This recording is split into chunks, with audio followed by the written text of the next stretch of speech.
What's going on, everybody?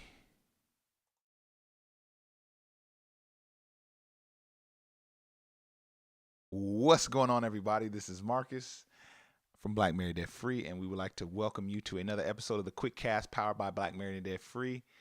Um, we're live.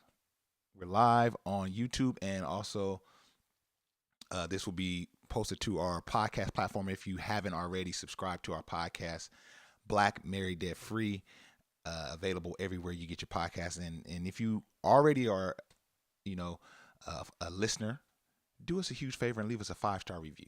That's the life's blood of podcasting. Those reviews really help us a lot, so we really appreciate it. And if you're on YouTube, you know what to do. Subscribe to the channel. We're posting consistent quality content for you.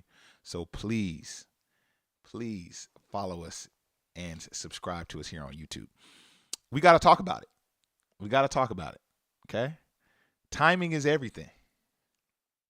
That's a saying I'm sure we've all heard. Timing is everything. Well, we don't really talk politics on this platform, but we do talk economy, and sometimes politics and economy, they meet. There's a road there that meets. Unfortunately, yesterday we had the inflation numbers came out, which, hey man, I'm not saying I'm a prophet, but on last week's video, I told y'all, I said when the inflation numbers come out, it's not going to be good. I said it wasn't going to be good, and it wasn't. Good would be a reduction in the inflation numbers. Good would have been, or better would have been, at least the numbers not growing, but they went up. Just a teens, despite the Biden administration telling us that their reduction on the gas prices was going to have a significant impact on inflation. It didn't. And going back to the topic of bad timing, the Biden administration hosted a celebration yesterday. While the numbers were coming out, they had a celebration about the inflation bill. And so this inflation bill was passed. So they're passing the bipartisan, they're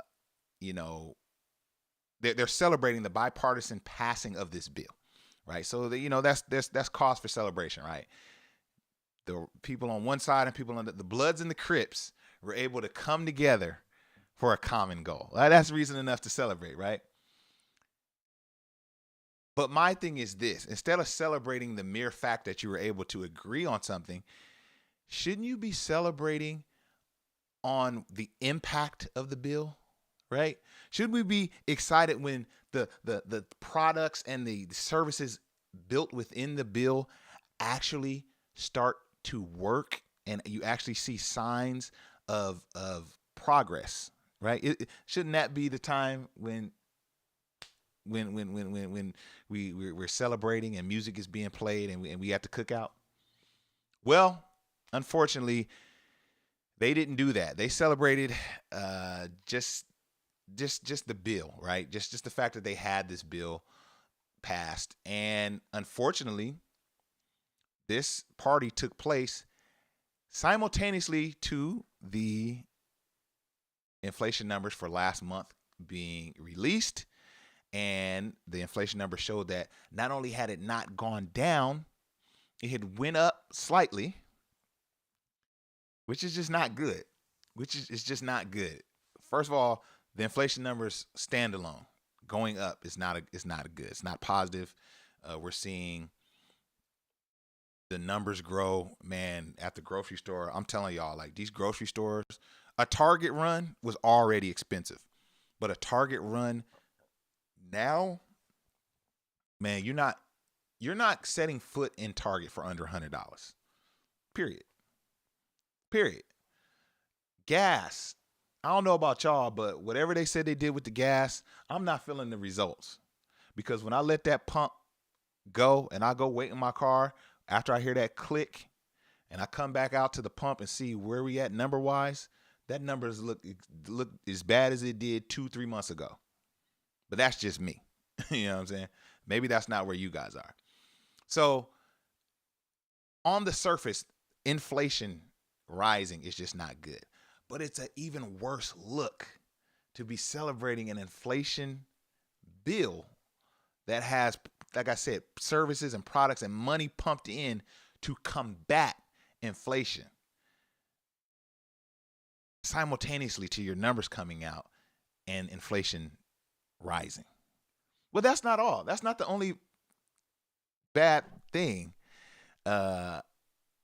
We know the stock market is a very reactionary market. Markets are determined by the trust, right, and emotion of folks. And when bad news is released, if it's bad news from a major company, if it's bad news with the overall market, if it's bad news in regards to inflation, it's going to affect the stock market. And boy, did it ever. Yes, yesterday was the single worst day in the stock market since 2020, since the meat and the bones of the pandemic, right? We had our worst day in the stock market. And you guys, I'm not trying to come off. I'm just a very happy dude, Naturally, I smile a lot, as you all know. I'm not excited about what I'm saying, but I'm just trying to just share with you guys what's going on, and it's almost like I'm laughing to keep from crying. It's funny to me because I knew these things were going to happen, and it's only going to get worse. Let's just put that out there. The recession is heating up, but we're not at the worst of it yet. But you get a lot of people in the comments and a lot of people on different platforms saying that there is no recession. We're just experiencing, some bad things, a series of bad events, and there's no housing. There's no housing crash. It's just going to be a correction and that. And I feel like if you have that point of view, you have blinders on. That's number one. And number two, I feel like you're doing yourself a disservice because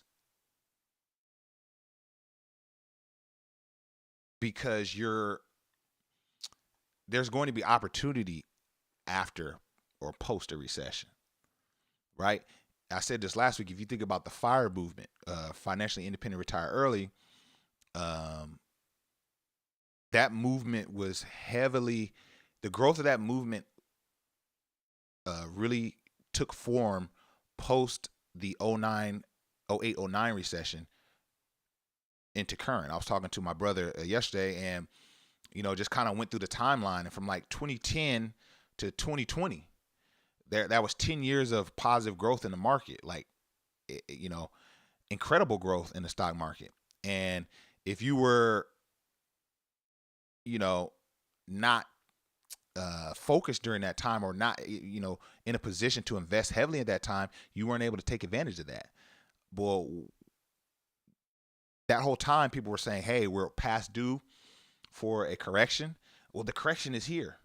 This is the correction. So if we could just survive this, the worst of this, we can really ride another wave post this recession. But if we're lying to ourselves and saying we're not in a recession, we're not preparing ourselves. We're not on the offense, right? We're not being aggressive coming out of this recession, because we've been telling ourselves and convincing ourselves this isn't one, right? You see the psychology there. And so instead of doing that, instead of bucking against the system and saying this isn't that, let's lean into it and aggressively come out of it on the better end. And that's what I'm doing. That's what I'm encouraging our listeners to do. That's what Shire's doing. So it's all about perspective. You know what I mean? I do believe this is a recession. This is not the worst of it. It's going to get worse. But all of the signs are pointing towards this. Every week I come on here for the quick cast, it sounds like I have just more bad news. But I'm really just reporting and reacting to what is happening in the market.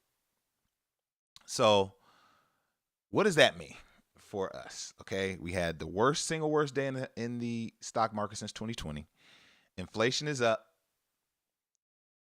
It's not trending down. It hasn't even, I mean, even if it tickered down 1%, one full percentage point. So it was at 8.5, I believe. Even if it got down to 7.5, right? That's something. That's something. It didn't go down at all. It went up. So we still have a lot of work to do. And what have I said time and time again? What does the Fed believe is their best weapon to combat inflation? Raising interest rates. Some economists are reporting pretty much in unison that the Fed will be raising their rates again in the next couple weeks. Some reports say they will raise it 1 full basis point. Some reports say they're raising it a minimum of 0.75 basis points. All I know is, I'm going to say it on the record again. I want somebody to clip this. I'll clip it because I know y'all ain't going to do it. The interest rates will reach double digits. It's that simple. The interest rates, the costs of money, be that mortgages, credit cards, interest rates will reach 10+%. So what does that mean? If you have listened to us, and I feel like I've broken record, I feel like I say this quite often, but the interest rate changes your payment tremendously. If you're, me and Shai were kind of doing some different calculations, and we were using a mortgage calculator, and we had the interest rate at 5, right? And the payment was like, I forget what we were doing, but the payment was like $700. And then we changed the interest rate from 5 point something to 7 point something. And that same payment, that same loan amount made the monthly payments go from $700 to 9 something.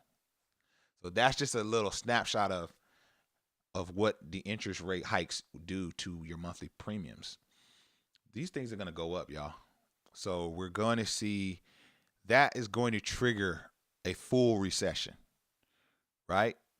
That's going to really pause the housing market, pause purchasing on the housing market. They're saying that they're okay with jobs being lost because they feel that they have to make aggressive moves in order to stop inflation. Because if they were to just let inflation spin and spiral out of control, then we would be heading for a depression, right? So we have to lean into this recession thing in order to move forward. Now, I don't know if how many of you all have played sports or anything like that, but sometimes if you've played a sport or follow sports, sometimes there'll be a player that injures their leg, right? Follow me now. Player injures their leg. A lot of times, the more catastrophic injuries, like let's say like a leg break, like a clean break of the leg where it comes out of the skin, those look the worst. It's like, ooh, I don't even want to see that. But physicians say that those injuries are easier to correct, much more painful, much more hideous to watch and to see. But those injuries have a quicker recovery time than a fracture of a bone or a fracture of a tendon or something that has more of a nagging break or fracture, right? Not a clean break. Those take much longer to rehab. Those are harder to perform surgery on. And so what are you trying to say, Marcus? We need a clean break of the bone. And that's what a recession is. Because then we can start the healing process of the economy. But if we're trying to consistently fight it and no one wants to say the word, and it's Candyman and it's the boogeyman, it's Beetlejuice. If I say it 3 times and it's really gonna happen, and I don't want to do that, and da da da, we're just hurting ourselves and we're prolonging the inevitable. So, man, this is your number one spot for the recession updates, the housing crash updates. And the reason why I'm preaching this message so much is not to just give you bad news on a weekly basis. It's to prepare you for the rebound. Okay? I just said stocks had their worst day yesterday. If you had some money sitting on the sideline, or if you were prepared when the market was looking terrible, you could have really got you some stuff on clearance. So in the same way, we want to just position ourselves. We want to focus and control what we can control and get prepared mentally, financially, get your credit together, get yourself together so that coming out of this, you can be a part of that next great movement, right? You can accelerate things because there's going to be opportunity, man. There's going to be opportunity, but we got to get through the worst of this first. Thank you guys for checking out this week's Quick Cast. If you enjoyed this, like I said, leave us a 5-star review. We truly appreciate it. I have to shout out my sister, key resource. She's been on our podcast. She just dropped her book. I don't have it with me. It's in the other room, but her book, Acres, just dropped. We're going to have a link in the description. You guys go get that book. It's highlighting Black real estate investors. This is a book that I believe every Black family needs to have in their home. It's visually beautiful. The stories in it are beautiful. It's a great coffee table book. It's something you want to have. So check out the link I'm going to put in the description post this video. So yes, that's all I got, y'all. I'm going to holler at y'all on the next one. All right. Peace.